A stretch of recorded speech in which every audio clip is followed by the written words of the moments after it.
Kung mahilig ka sa music at naghanap ka ng bagong hobby na hindi masyadong mahal, can I recommend collecting used CDs? Kumpara sa mga plaka, yung mga CDs usually mas mura yan, especially if you buy them used secondhand online.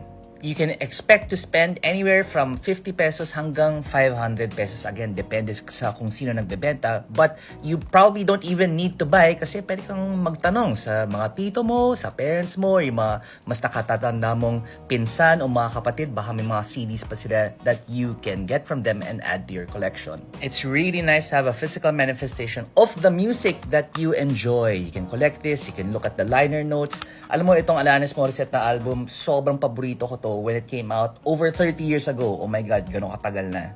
And then, syempre, apart from getting the CDs, pwede ka rin maghanap ng CD player.